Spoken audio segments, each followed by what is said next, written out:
साजरा करतो की ज्या दिवशी संविधानाची प्रत आली तो 26 नोव्हेंबर हा दिवस आहे. आणि त्या अनुषंगानं ह्या चित्रपटात जी स्टोरी आणि सगळी कथानक आहे की नेमके आपले प्रत्येकाचे अधिकार काय आहेत, की डॉक्टर बाबासाहेब आंबेडकरांनी आपल्याला संविधानामार्फत काय काय अधिकार दिलेले आहेत, पण काय काय करू शकतो याची थोडी जाणीव व्हावी, हे लोकांना समजावं आणि ते लोकांपर्यंत पोहोचावं ह्या दृष्टिकोनातून हा चित्रपट आम्ही बनवलेला आहे. सर थोडं आपलं कॅरेक्टरबद्दल सयाजीपासून सुरुवात. माझ्या याच्यामध्ये एक शिक्षण संग्राम आणि पॉलिटिशियनशी संबंधित असलेला आणि संविधानाचा कसा गैरअर्थ काढतो आणि त्यामुळे संविधानाचा खरा अर्थ काय आहे हे समजण्यासाठीचा जो आहे अतिशय इंटरेस्टिंग ह्युमरस कॅरेक्टर आहे. आणि जर डॉक्टर बाबासाहेब आंबेडकरांचं संविधान नीट समजलं पाहिजे भारताच्या सगळ्या नागरिकांना. नवीन विषय आहे, चांगला विषय आहे, महत्त्वाचा विषय आहे. तर मला वाटतं 9 मेला सगळ्यांनी 26 नोव्हेंबर हा सगळ्यांना थिएटरमध्ये जातो. संविधानाला घेऊन म्हणजे किती अवेअरनेसची आजच्या काळामध्ये खूप गरज आहे. आताचं जनरेशन संविधान म्हटलं तर एकदम लाईटली घेतात काय संविधान, पण किती इम्पॉर्टंट आहे आजच्या काळामध्ये असे मूवीज रेडी. हा म्हणजे सुरुवात तर केली आमच्या निर्मली जवादी सरांनी आणि सचिन राणे यांनी डिरेक्शन करून की डेअरिंग लागतं ना नवीन म्हणजे मराठी सिनेमाचं कौतुक तेवढ्यासाठीच आहे की मराठीला हिंदी आणि साऊथच्या सिनेमाचं डॉमिनेशन होतं, पण आपली भाषा आणि आपले विषय हे आपणच बघितले पाहिजे. आता या चांगले सिनेमा बघतायत, मराठी चित्रपटाचा चांगले दिवस आहे. हा एक नवीन विषय आहे. 9 तारखेला सगळ्यांनी थिएटरमध्ये जाऊ. बरं सर, आपण काय बोलणार आपलं थोडं कॅरेक्टरबद्दल? नाही, जसंच हे संविधान लोकांपर्यंत पोहोचलं पाहिजे याच्यासाठी कुठलाही पण सिनेमा बघा त्याच्यामध्ये 2 बाजू असतात. एक आहे हिरोची, एक आहे व्हिलनची बाजू. आणि व्हिलनची बाजू असल्याशिवाय हिरोची बाजू लोकांपर्यंत पोहोचत नाही. तर ते आम्ही व्हिलनची बाजू आम्ही सगळेजण साकारतो आहे. त्यात मी ॲडव्होकेटचं काम करतो आहे आणि हिरोच्या साईडनं आमची अंजलीताई ॲडव्होकेटचं काम करते आहे. तर म्हणजे तो विषय आता असा आहे की तोच तुम्ही व्हिलन असा, हिरो असा, मूळ मुद्दा जो आहे चित्रपटाचा किंवा त्याचा त्यांना लेखकाला काय सांगायचं आहे किंवा काय संदेश द्यायचा आहे हा त्याच्या कथानकात असतो. कारण कथानक एकदम स्ट्रॉंग आहे या चित्रपटाचं. तर ते त्याची मांडणी आणि त्या हिशोबाचा सगळा अभिनय करणं हे आमचं काम होतं. तर आम्ही बऱ्यापैकी चांगलं केलं असं वाटतं. आता प्रेक्षक काय आम्हाला मार्ग देतील. संविधानाचा गैरअर्थ काढणारा वकील हा आहे, संविधानाचा खरा अर्थ सांगणारी. अरे ट्रेलर होतं, ट्रेलर लॉन्च आम्ही कव्हर केलेलं तर पॉवरफुल होत, म्हणजे लोकांचा त्याला खूप चांगला प्रतिसाद मिळाला ट्रेलर. हो. आणि सर आपलं थोडं कॅरेक्टरबद्दल. याच्यात इन्स्पेक्टर श्रीकांत म्हणून कॅरेक्टर आहे, श्रीकांत शिर्के. भयंकर प्रामाणिकपणे करप्शनचं करणारा माणूस येतो. कारण की संविधानाचा त्याला माहिती आहे कसा वापर करून घ्यायचा आणि त्यामुळे समोरच्याला माहित नाही की संविधानाचा अर्थ काय आहे किंवा तो संविधान आपल्यासाठी त्याचे फायदे आपल्याला आहेत. पण संविधानाचं ज्यांना कळलं संविधान ते त्याचा फायदा करून घेत आहेत आणि ज्यांना कळलं नाहीये त्यांना त्याचा फायदा होत नाहीये. त्यामुळे हा इन्स्पेक्टर म्हणतो की ठीक आहे, हरकत नाही, तू असं वाटतोस का, तू असं केलं ते लाव रे हे कलम. काय कलम आहे, ती कलम मी लावू शकतो का लावले याचा अभ्यासच नाही कोणाला, कारण काही माहीतच नाही. पण मग याचा गैरफायदा घेतला जातो आणि गरीब वाढल्या नडल्यांना त्रास दिला जातो. आणि तो फार जेन्युनली सयाजी शिंदे सरांचा तो राईट हँड आहे. त्यांचं सगळं काम मॅनेज करत असतो. तर म्हणजे जेवढी निगेटिव्ह साईड जी आहे ती सोप्यावर बसली, पॉझिटिव्ह साईड जी आहे पांढऱ्या सोप्यावर काळे लोक बसले. अरे मग आपलं तो रोल बद्दल आणि थोडं आपलं स्टंट वगैरे पण आहे मूवीमध्ये, कारण जे आम्ही ट्रेलरवर पाहिलेलं आहे त्यामध्ये तर स्टंट वगैरे दिसत येतं, त्याबद्दल थोडं. मी श्रावणी देवधर ही भूमिका करते त्यात. ती एक टीव्ही रिपोर्टरचं काम करते प्रोफेशनली आणि ती खूप प्रामाणिक आहे. तिला सत्य बाहेर काढायचं खूप इंटरेस्ट असतो. आणि कारण की जसं आपण रिअल लाईफमध्ये बघतो की सगळ्यांना थोडंफार नॉलेज आहे म्हणून ते ही गोष्ट करतात. तर त्याच युजल बेसमध्ये मला पण थोडेफार माहिती आहे संविधानाची, म्हणून त्या सगळ्या गोष्टी करू शकते. तर एक छोटा मेसेज असा सांगते ती की जिथे अन्याय होतोय तो अन्याय नाही झाला पाहिजे, किंवा आपल्या प्रोफेशन थ्रू आपण कितपर्यंत जाऊन तो न्याय मिळवू शकतो, आणि ज्यांचं खरं सत्य झालंय आहे त्यांना ते खरं अर्थ द्यायचं काम ती करत असते. आणि त्यात ऑब्व्हियसली तिच्याकडे एक बॅकग्राऊंड आहे मार्शल आर्ट्सचा, तर त्यात तिने थोडंफार ॲक्शन सीन्स दाखवले, आणि खूप रेअरली असं दाखवलं जातं की फिमेल ॲक्ट्रेस या सगळ्या गोष्टी करत असते. तर लिटरल सेन्समध्ये आहे की खूप वुमेन्स आहे आता पण, आणि खूप आधीपासनं लढत आहेत, भांडत आहेत, ओरडत आहेत त्यांच्या राईट्ससाठी किंवा चाइल्डसाठी. कुठेतरी संविधान सगळ्या गोष्टी सांगतोय, पण ज्या लोकांनी त्या गोष्टींना एन्फोर्स करायला पाहिजे ते नाही करत. तर त्याचे पण एक बाजू नेगेटिव्हला दाखवते, आणि मी आपल्या प्रोफेशनला पूर्णपणे घेऊन ते ओपन करायचा प्रयत्न करत असते. तर हा एक छोटासा. आणि मॅम आपल्या कॅरेक्टर बद्दल, कारण आपण फाईट करत आहात भरपूर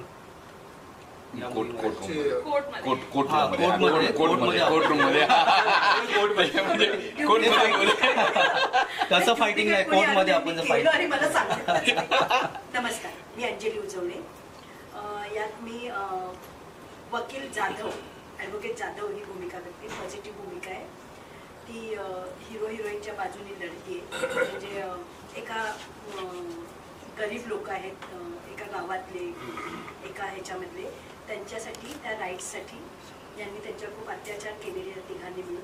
तर त्यांना न्याय मिळवून देण्यासाठी मी फीज न घेता त्यांच्या बाजूनी कोर्टात लढते. माझी भूमिका एवढीच आहे. पण चित्रपट खूप छान आहे. 26 नोव्हेंबर संविधान दिन, आणि तो चित्रपट 9 मेला चित्रपटगृहात जाऊन सर्वांनी बघावा ही विनंती. आणि सयाजी सर, आपण साऊथची मूवी भरपूर केलेले आहेत आणि हे मराठी मूवी, आपण किती डिफरन्स बघता दोन्ही मूवीमध्ये बॅलन्स? कारण तिकडचे टॉपिक्स विषय थोडे वेगळेच असतात, आणि इथे असतात की आपण मराठी मूवीजमध्ये पण थोडे सेन्सिटिव्ह टॉपिक्सला आपण टच करतो, त्याच्यावरती पिक्चर वगैरे बनवायचा प्रयत्न करतो. ते किती आपण डिफरन्स पाहता दोन्हीमध्ये? व्यवसाय तिकडच्या इकडचा खूप फरक आहे. तिकडच्याकडे स्टारिझमचा खूप फरक आहे. पण ऑल ओव्हर इंडियात जाल तर तुम्ही मराठीचे विषय हा हिरो होतो. त्या अंगानं बघितलं, त्या अंगानं पिक्चर बघितलं गेलं पाहिजे ॲक्च्युली. पण आता व्यवसाय म्हणून तो वाढत गेला की साऊथच्या इंडस्ट्रीच्या आपली तुलनाच होऊ शकते. म्हणजे पूर्वी कर्नाटकची पण व्हायची नाही 20 वर्षापूर्वी, 10 वर्षापूर्वी कर्नाटकची सुद्धा अशीच कमी बजेटच्या फिल्म असायच्या. पण हळूहळू कर्नाटकने काही उंची गाठली. अजून आपल्याला मराठीला तसा लेवलचा व्यवसाय अजून होऊ शकत नाही. आणि थर्डली हे विचारायचं होतं की आपलं रिअल लाईफमध्ये संविधान, बरेचपैकी संविधान माहीत आहे, प्रत्येक लोकांनी ते वाचलेलं नाही आहे पूर्ण. तर रिअल लाईफमध्ये पण कधी आपल्याबरोबर असं काय प्रसंग आलाय की आपल्याला काही पॉईंट्स माहीत नसतात, तर नंतर आपल्याला कळतं की अरे आपल्या फेवरमध्ये असतो, आपण हे करू शकतो, पण आपल्याला ह्याची आयडिया नव्हती. तर तसं प्रत्येक जण काय अनुभव असेल तर शेअर करू शकतो. अंजली मॅम, तुला कायद्याचं ज्ञान नव्हतं, तसं काही तुला असं याचं- कधी आपल्यावरती असं एखादा प्रसंग आला आणि आपल्याला कायद्याबद्दल माहीत नव्हता, आणि ते आपल्या फेवरमध्ये असतं पण आपल्याला आयडिया नसते, एक जनरल पब्लिक. नाही, पब्लिकला येत असेल, कारण खूप लोकांना कायदा माहीतच नाही या आपल्या भारतामध्ये. की जे अशिक्षित लोक आहेत त्यांना काय कायदा माहीत असेल मला सांगा. की स्वतःच्या हक्कासाठी लढणं त्यांना माहीत नसेल तर त्यांना कायदा काय माहीत असेल. मुळात जे या इन्स्पेक्टर वगैरे या लेवलचे सगळे लोक आहेत त्यांना तरी सगळे कायदे माहिती आहेत का? कायदा हा वकिलांनाच माहीत असतो, कारण तेच त्याचं शिक्षण घेतात. तसं म्हणूनच संविधानाबद्दल जे बेसिक कायदे की आपल्याला काय करायला हवं, की आपल्या फायद्याचं काय आहे, कशासाठी लढायला हवं, हे लोकांना माहीत हवंय. आणि तोच हा प्रयत्न आहे की हे लोकांपर्यंत पोहोचवणं. म्हणजे कुठे ना कुठे एक अवेअरनेस या मूवीद्वारे, एक अवेअरनेस लोकांमध्ये अवेअरनेस आहेच, पण त्याचबरोबर एंटरटेनिंग मूव्ही. म्हणजे नुसतंच असं आम्ही थोपलेलं नाहीये की संविधान दिन, संविधान ऐकायचं नाही. हे संविधान मनोरंजनात्मक करून घेतलेले. म्हणजे त्यात फाईट आहे, घरगुती सीन्स आहेत, गाणी आहेत, छान सगळे सिक्वेन्स आहेत, छान फिल्म आहे. की नुसतं संविधान हा विषय आहे, हा हिरो आहे या फिल्मचा, पण संविधान असं थोपलेलं नाहीये. पिक्चर बघितल्यावर, तुम्ही ट्रेलर बघितल्यावर तुम्हाला कळलं असेलच की किती सुंदर आहे. तसं पिक्चर ही खूप छान आहे, आणि त्याच्या अनुषंगाने येणारा संविधान. नाही, आमच्या आयुष्यात ते तुम्ही जो प्रश्न विचारला की प्रसंग आलाय का, आमचं काही फार असं काही कुठं काही भांडण बिंडण काय होत नाही किंवा काही ते काही नाही. आमच्या आयुष्यात एकच प्रसंग येते की असं खूप मोठं ॲग्रीमेंट दिलं जाते आपल्याला आणि त्याच्यावर आपण सह्या करतो. बरेच जण असेच सह्या करते. म्हणजे ते एक ॲडव्हर्टाईज येते की रीड ऑल डॉक्युमेंट्स केअरफुली, पण आपण काही ते केअरफुली वाचत नाही. मग आपल्याला वर्षानंतर कळते की नाही सर हे नव्हतं आपल्या ॲग्रीमेंटमध्ये. अरे असं कसं? नाही हे नव्हतं. तुम्ही इकडे काम करू शकत नाही, तुम्ही तिकडे काम करू शकत नाही, तुम्ही तिकडे काम करू शकत नाही. अशा प्रसंग आमच्या आयुष्यात तेवढेच घडतात. बाकी काय मारामाऱ्या वगैरे तसं संविधानाचं काही काम नाही पडत. नटाला काय कोण तशी काही मराठी नटाला किंमत नाही आहे तशी. त्याच्यामध्ये काय असं आहे तसं नाही सर की प्रत्येक आपल्या क्षेत्रामध्ये आपण दिग्गज असतात, प्रेक्षक वर्ग आहे आपला प्रत्येक. दिग्गज आहे पण कोर्ट कचेरीत जायचं काही काम पडत नाही.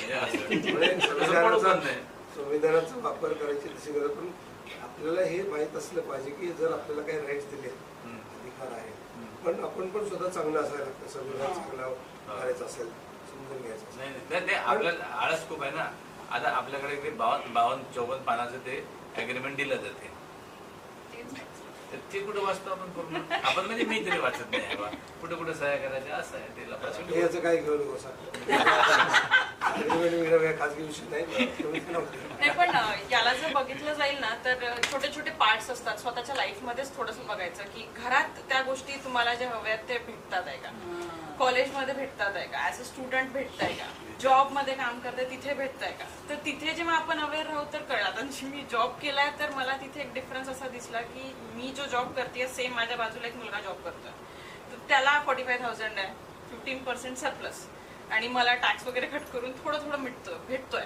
तर त्याची कंप्लेंट गेली, बोलली, सगळं झालं. तर त्यांचं बोलणं असं निघालं की फिमेल्सला 15% कमी आहे म्हणजे आहे.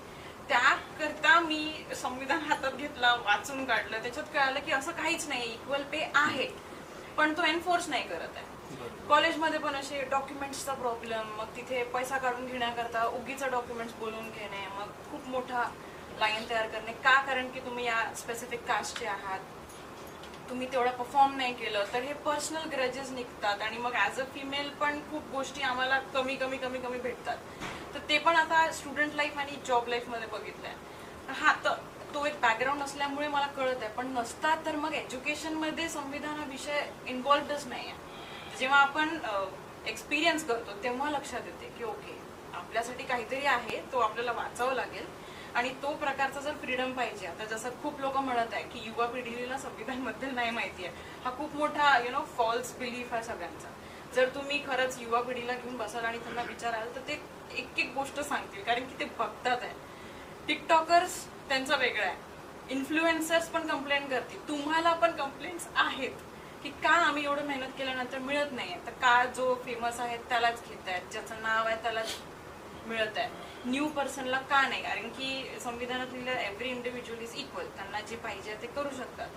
तर हा एक आहे, प्रत्येका फील्डमध्ये ते थोडं दिसतं. आणि पिक्चरमध्ये पण दाखवलंय की प्रत्येक जण आपापल्या जीवनामध्ये काहीतरी असं बघतो, पण ते नाकारतात की संविधान खूप लेंदी प्रोसेस आहे, education is not important, education घेऊन काय पैसा भेटतोय.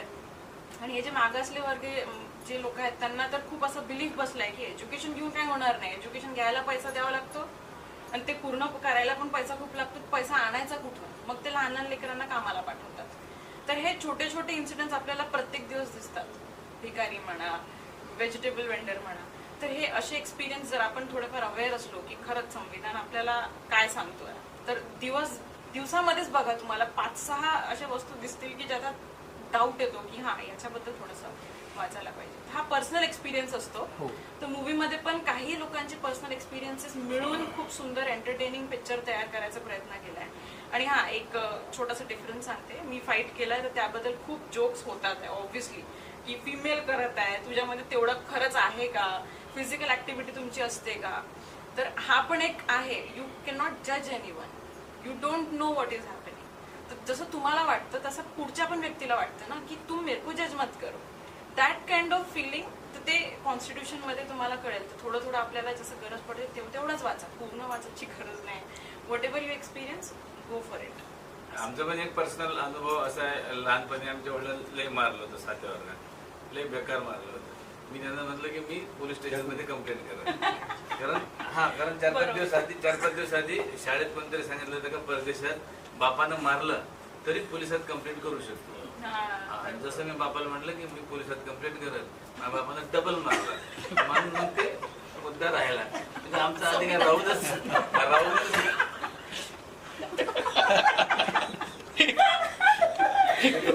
परत गेला मारलंच असतं. असं आहे. म्हणून संविधान नाही वाचलं. सर आपला काय एक्सपिरियन्स आपण शांत आहे. शिकतोय, अनुभव घेतोय कसे एखादं काय म्हणतात ते ग्रॅप करतो, काय म्हणतात ग्रास्प करतोय, ग्रॅप करतोय, छान छान गोष्टी शिकतोय. संविधानाने मला हे शिकवलं, चांगल्या गोष्टी निवडा, ज्ञानात भर पडते. पण आपल्या सिनेमा लागतो 9 मेला, तर एकच प्रेक्षकांना विनंती आहे की खूप छान एंटरटेनिंग फिल्म आहे आणि तुम्हाला मजा येईल, पिक्चर बघून आनंद होईल आणि आवडेल सिनेमा, सगळ्या मराठी प्रेक्षकांना आवडेल आणि ह्याला खूप भरपूर यश मिळावं. आणि हा सिनेमा तमिळमध्ये, तेलुगूमध्ये, कन्नडमध्ये डब केला जावा, ज्यामुळे की अख्ख्या भारतभरच्या लोकांना एक संविधानावरती मराठी लोकांनी एक सिनेमा केलाय, हा संदेश पोचला जाईल आणि जास्तीत जास्त लोकांपर्यंत पूर्ण भारतभर हा सिनेमा पोचला जाईल, हीच अपेक्षा आहे. एक लास्टली भारत की तरफ से जो अभी पाकिस्तान में जाकर स्ट्राइक हुआ है, हम चाहते हैं आप लोग का रिएक्शन, क्योंकि बहुत ही संवेदनशील ये भी मुद्दा है, जैसे आपकी फिल्म में भी संवेदनशील मुद्दा है, वैसे ये भी बहुत संवेदनशील मुद्दा है. शायद सर आप लोग अगर कुछ कहना चाहेंगे 1 by 1 शॉर्ट मध्ये पण चालेल, काय मत है? नहीं, उन लोगों ने जो कश्मीर के जो इनोसेंट लोगों को मारा, उन लोगों को पकड़ना चाहिए और वो जो ट्रेनिंग सेंटर्स थे उसको अटैक किया है, वो बहुत अच्छी बात नहीं, ये मतलब बहुत जरूरी था. नहीं, बहुत जरूरी था ये अटैक करना, क्योंकि जिस तरीके से उन्होंने हमारे मासूम लोगों की जान ली है, उनके बच्चों बीवी के सामने उनको गोलियां मारी है, तो ये मैं बहुत हमारे सैनिकों का और हमारे देश के प्रधानों का सबका मैं आभारी हूँ कि उन्होंने ये कदम उठाया और आज हम एक सुकून की राहत, एक प्राउड फीलिंग यहाँ पर कर रहे हैं. बहुत बहुत अच्छी बात हो गई, ऐसी ही बात होनी ही चाहिए. गणेश सर, और बहुत अच्छी बात ये थी कि आज है. जे पत्रकारांना उत्तर त्या महिला जी होती कुरेशी, त्याने हो प्रेस थोडी कॉन्फरन्स गौरवास्पद आणि अभिमानास्पद गोष्ट आहे की 2 महिला आज तुमची पत्रकार परिषद हँडल होते आणि त्या सांगतात की, आणि त्या कुरेशी मॅडम इतका छान बोलल्या की आपला हा हिंदू मुसलमान, त्यांनी पाकिस्तानला संदेश दिलाय की त्या हिंदू मुसलमान काही नाहीये, आम्ही सगळे एकच आहोत, याची तुम्ही खबरदारी घ्या आणि याची जाणीव ठेवा. तुम्ही कुठलेही वाईट नजर ठेवा किंवा वाईट पाऊल टाकताना हे लक्षात ठेवा की आम्ही एक आहोत, आम्ही सगळे एक आहोत. आणि मला वाटतं की आपल्याला सगळ्यांना पुण्यात उमेदानेच या भारतात राहायचं आणि भारत हा आपण नेहमी शांतीचा संदेश दिला आपल्याकडे, बुद्धाचा देश आहे आपला. तर मला वाटतं की खूप छान सगळ्यांनी आपण आनंदाने राहावं, सगळं छान व्हावं, सगळ्यांचंच भलं व्हावं आणि आमचा हा सिनेमाही खूप छान चालावा आणि खूप आमच्या सिनेमातनं आमच्या प्रोड्युसरांना खूप चांगले पैसे मिळावे आणि त्यांनी आणखीन सिनेमे करावे आणि आमचं भलं व्हावं. आणि सगळ्यांचं भलं व्हावं. हा, अंजली मॅम अंजली मॅम, जी पहलगामची घटना घडली ती फारच वाईटच होती, पण आपल्या देशाने त्याचा बदला घेतला आणि मुळात ती सेंटर्स उद्ध्वस्त केली. त्यांनी पाकिस्तानवर हमला नाही केला, ती सेंटर्स उद्ध्वस्त केली. म्हणजे निरापराध लोकांना नाही मारलेलं, हे आपल्या देशाचं पहिलं ब्रीद की निरापराध लोकांना नाही मारलं. आणि ऑब्विसली आपल्या प्रधानमंत्री आणि तिन्ही देशाचे तिन्ही विभाग सैनिक यांचं आम्ही अभिनंदन करतो आणि त्याचे आभार मानतो. मॅम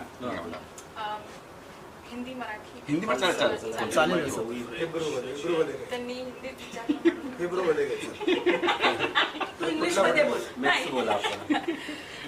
अटॅक झालं त्याचं तर खूप म्हणजे इमोशन्स अटॅच आहेत ना. आपल्या इंडियन्स जर म्हटले तर ते कुठेही जातात, दे आर व्हेरी फ्री.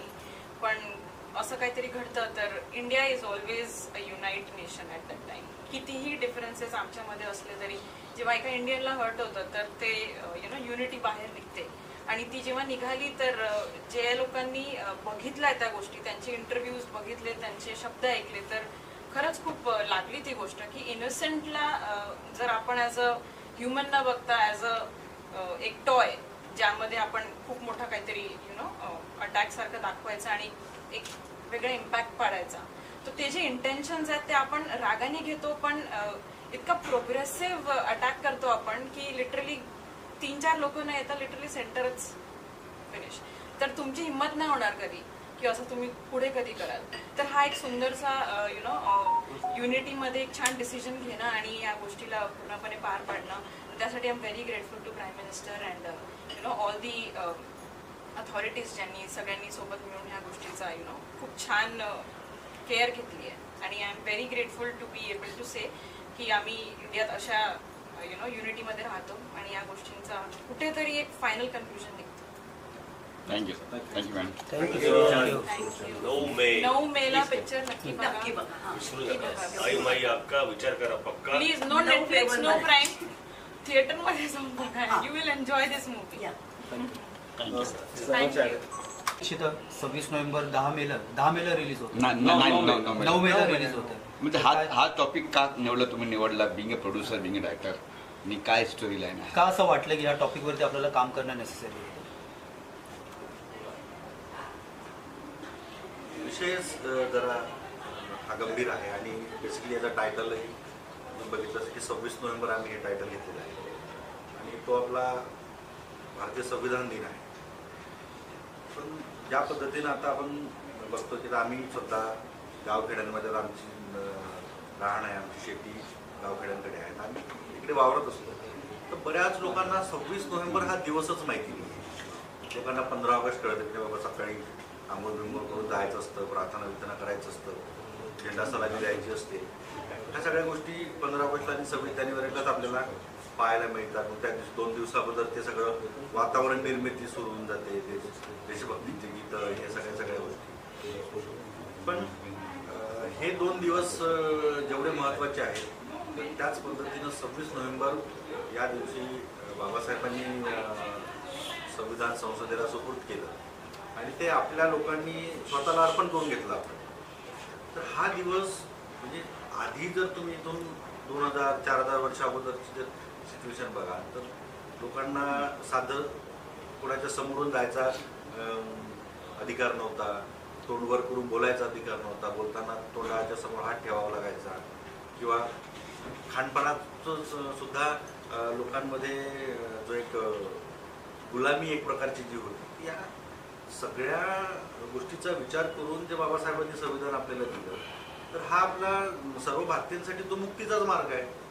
म्हणजे एवढ्या वर्षाच्या जाचातून आपण आज 26 नोव्हेंबरला आपण मुक्त झालो, तर तो दिवस आपल्यासाठी किती मोठा असायला पाहिजे. पण त्या दिवसाची जाणच नाही लोकांना. तर आम्ही काही गोष्टींना प्रत्यक्षरित्या बघितल्या, असं वाटलं की या कुठेतरी या विचारसरणीला आपण आघात केला पाहिजे आणि या विषयाचं एक अवेअरनेस व्हावं, लोकांमध्ये संविधानाची जागृती व्हावी, लोकांना स्वतःचे हक्क अधिकार कळावे. आणि जर शाळा महाविद्यालयांमध्ये जर त्या इयरली पॅटर्ननुसार किंवा त्यांच्या पात्रतेनुसार संविधानाचा कोणताही जो त्या वयानुसार समजण्यासारखा जो भाग आहे, तो जर का सिलेबसमध्ये जर ॲड झाला, तर कदाचित संविधान हे मुलांना लहानपणापासून कळेल. नाही, खूप महत्त्वाचं पॉईंट आहे आपलं ते, कारण हे आजच्या काळामध्ये नेसेसरी आहे. कारण शाळेमधूनच जर त्या शिक्षणामध्ये ॲड केलं गेलं, काय कलम असतात, काय काय आपले राईट्स असतात, तर थोडं ते नॉलेज भेटू शकतं. तर तो एक उद्देश आमचा होता आणि तो विषय घेऊन मग मी सरांकडे गेलो आणि सर पण साधारण 1992 पासून सातत्यानं संविधान जागृतीचे कार्यक्रम करतात, लोकांना अवेअर करण्याचे कार्यक्रम करतात आणि विविध सामाजिक प्रश्नांसाठी सर नेहमी तत्पर असतात. लोकांच्या हिताचं रक्षण कसं करता येईल, सामाजिक मुद्दे जे सरकार अनपेक्षितपणे का होईना सरकार टाळण्याचा प्रयत्न करतो, त्या मुद्द्यांसाठीही सर नेहमी समोर असतात, तत्पर असतात. तर तो विषय मी सरांसमोर मांडला आणि तो त्यांना आवडला आणि मग तिथून हा चित्रपट करायचा असं ठरलं. कट कर चालेल. आपण अपने आमदार सर जेव्हा हे विषय आपल्याकडे घेऊन आले तर आपल्याला म्हणजे फर्स्ट क्लिकलाच वाटलं की ह्याच्यावरती आपल्याला पिक्चर प्रोड्यूस करणं नेसेसरी आहे. हा विषय चांगला होता, पण एक फिल्म करायची माझ्यासाठी सगळं नवीन होतं ते, त्यामुळं मी थोडं याचा अभ्यास केला पाहिजे म्हणून मग स्क्रिप्ट बोलावली, कथा बोलावली, कथेवर काय स्क्रिप्ट करता येईल. मग ह्यांना जे आमचे को प्रोड्युसर आहेत त्यांना बोलावलं, त्यांना स्क्रिप्ट दिली आणि काय करता येईल ते बघावं असं करून मग आम्ही सुरुवात केली. तर या प्रोजेक्टला जवळपास आम्हाला 3 वर्ष लागली असं मिळतं. म्हणजे एक कथा आणि त्या कथेवर मग एक फिल्मची स्क्रिप्ट निर्माण करायची. तर हे सगळं काम आम्हाला करावं लागलं. आणि हे खरं आहे की लोकांना संविधानाबद्दलची किंवा आपले अधिकार काय आणि कर्तव्य काय याची जाणीव जे गेल्या 75 वर्षात व्हायला पाहिजे होती, म्हणजे गावखेड्यापर्यंत पोहोचायला पाहिजे होतं, ते पोहोचलं नाही. आणि म्हणून ही गरज भासली की नाही हे झालं पाहिजे. मुद्दा असा आहे की संविधानामध्ये देश कशा चालला पाहिजे, चालवावा याचं पूर्ण मार्गदर्शन केलेलं आहे. मग एका बाजूला म्हटलंय संविधानामध्ये की देशाला राष्ट्रपती असला पाहिजे आहे, प्रधानमंत्री असला पाहिजे आहे, त्यांना काय अधिकार असले पाहिजे ते आहेत, त्यांना काय वेतन भत्ते असले पाहिजे तेही सगळं आहे. म्हणजे जे या संविधानाचं पालन लोकांच्या हितासाठी करणार आहेत त्या संविधान पालनकर्त्यांसाठीची सगळी व्यवस्था जी आहे ती सगळी आम्ही बघतो. पण ज्यांच्यासाठी संविधान आहे त्या संविधानाचा लाभ त्याला मिळतोय का, त्याला माहीतच नाही त्याला काय अधिकार आहेत. आता त्याच्यासाठी लिहिलेलं कलम, एक मिनिमम वेजेस ऍक्ट, कामगाराला कमीत कमी किती पगार मिळाला पाहिजे ग्रामीण भागामध्ये शेतमजुराला किंवा रोजगाराला हे नमूद आहे, किती असलं पाहिजे, त्याच्यावर कायदा आहे. हे का कायदा आहे? कारण सगळ्यांना जगण्याचा अधिकार आहे, हे कलम संविधानात आहे. जगण्यासाठी त्याला काम मागण्याचा अधिकार आहे, हे आर्टिकल नंबर 41 सांगतं. आणि जगवण्याची जबाबदारी तो ज्या राज्याचा रहिवासी आहे त्या राज्य व्यवस्थेवर टाकली आहे. तुम्हाला म्हणू देतं का सरकार तुम्ही आत्महत्या करायला जा, काढतं ना विहिरीतून बाहेर? का? तुम्हाला मरण्याचा अधिकार नाही आहे, जगवण्याची जबाबदारी सरकारवर आहे. तेव्हा सुमोठो सरकार काम करतं. पण ज्या वेळेस हा चांगल्या अर्थाने त्या संविधानाचा वापर केला पाहिजे यांनी, यासाठी याला जे संविधान माहिती पाहिजे ते संविधान याला माहिती नाही. परिणाम असा आहे की संविधानाचा लाभ ज्यांच्यावर संविधानाची संविधानिक जबाबदारी दिलेली आहे लोकांच्या कल्याणाची, ते पूर्ण लाभ उचलतात. आणि ज्या लोकांच्या कल्याणासाठी संविधान आहे त्यांना शून्य आहे. त्यापैकी 80 करोड लोकांना सरकार आज 5 किलो अन्नधान्य देतं, म्हणून ते जिवंत आहे. लक्षात घ्या, ज्यांच्यासाठी संविधान आहे ते सरकारच्या मेहरबानीवर जिवंत आहेत. आणि ज्या लोकांसाठी संविधान आहे आणि त्या संविधानाचा लाभ यांना मिळाला पाहिजे म्हणून केलेली व्यवस्था, ये हवा में उड रहा है. इतका फरक आहे. आणि हा फरक काय आहे तर आमच्या देशाची राज्यकर्ते, आमच्या देशातली सगळी माणसं ही दुटप्पी आहेत. का दुटप्पी आहेत? मला संविधानाचा लाभ मिळाला पण त्याला नको, ही जी भावना आहे या अर्थाने मी दुटप्पी बोलतो. तुम्हाला तुमचा अधिकार पाहिजे आहे आणि त्याला का नको? म्हणजे रस्त्याने एक जाणारा माणूस त्याला रस्ता पाहिजे आहे पण दुसरा खालचा असेल तर त्यांनी त्या रस्त्याने जाऊ नये. What is this nonsense? ही संस्कृती आहे का भारत देशाची? ही संस्कृती नाही आहे. भारत देशाची संस्कृती सगळ्यांना समान वागणूक देणे ही आहे, ही खरी संस्कृती. आणि हे तेव्हा होईल जेव्हा संविधानिक हक्क त्या खालच्या माणसाला कळेल. 75 वर्ष झाले, आता अमृत काळामधून आपण जातोय आणि या अमृत काळामध्ये अजूनही आमच्या गावखेड्यातल्या माणसाला त्याचे संविधानिक हक्क त्याला माहिती नाहीये. मग हे माहिती व्हायचे काय केव्हा? तर हा एक छोटासा प्रयत्न आहे की ज्यातून या माध्यमातून किमान जे अधिकार आम्हाला आहेत त्यासाठी आम्ही लढलो भांडलो तर आम्हाला आमच्या अधिकाराचा लाभ मिळू शकतो, ही भावना हा सिनेमा बघितल्यानंतर लोकांच्या मनामध्ये निर्माण व्हावी यासाठी हा सगळा प्रयत्न. सर ॲज अ को प्रोड्युसर आपल्याला विचारेन की मूवीची स्टोरी लाईन जेव्हा त्यांनी पूर्ण प्रोजेक्ट आणला आपल्याकडे, ते कॅरेक्टर वगैरे जर फायनल करायचं, सयाजी आहेत, भरतजी आहेत, तर जेव्हा ह्या लोकांना स्क्रिप्ट दिलं गेलं तर ॲट अ मोमेंट सर्व रेडी झाले की त्यांना काही कन्व्हिन्स वगैरे करावं लागलं, कसं टीम एकत्र केलं सर? खरं आहे, सुरुवातीला जेव्हा स्क्रिप्ट होतं, आता कथा सचिनने लिहिली, फार महत्त्वाचा विषय होता, मला पण तो आवडला जेव्हा जवाहर सरांनी सांगितलं आणि जेव्हा मी ते वाचलं तर एकदम लागलं म्हणाला की नाही यावरती झालं पाहिजे, म्हणजे चांगला विषय आहे, लोकांपर्यंत गेला पाहिजे.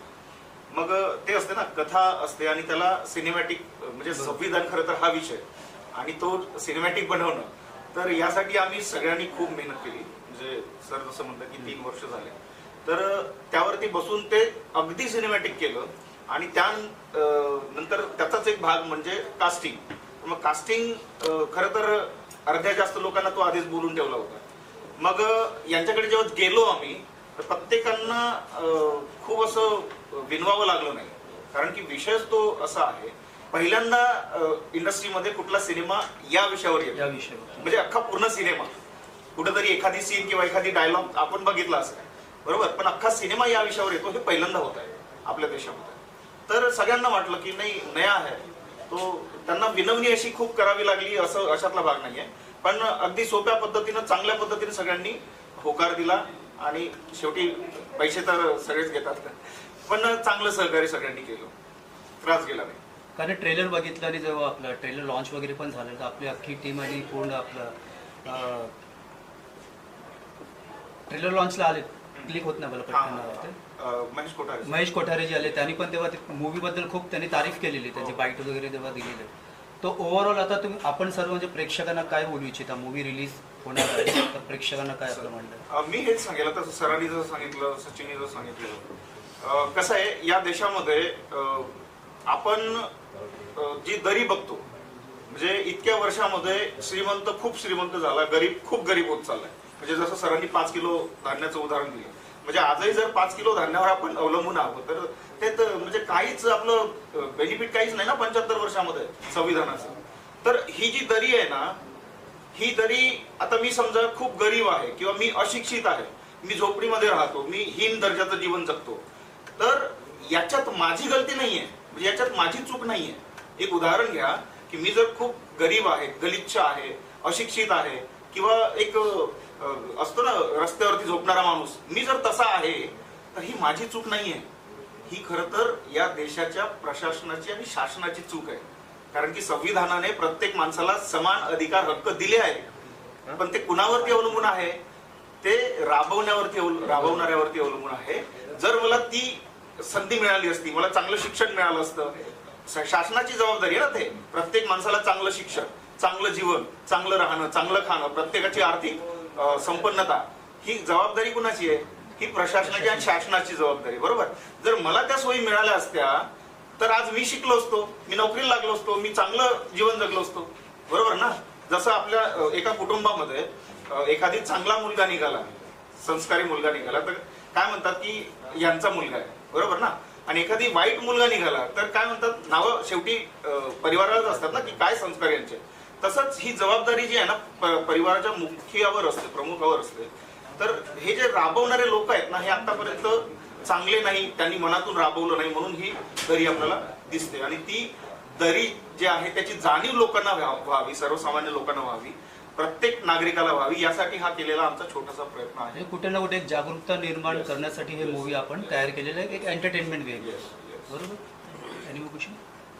ठीक आहे, तुम्ही बोला 9 नोव्हेंबर रिलीज होते, 9 मे प्रेक्षकांना इन्व्हाइट तर मनातून करतोय, म्हणजे आव्हान करत नाही मी कधीच, तुम्हाला विनंती करतोय की प्रत्येकाने हा चित्रपट जो आहे तो नक्की बघा, थिएटरमध्ये जाऊन बघा.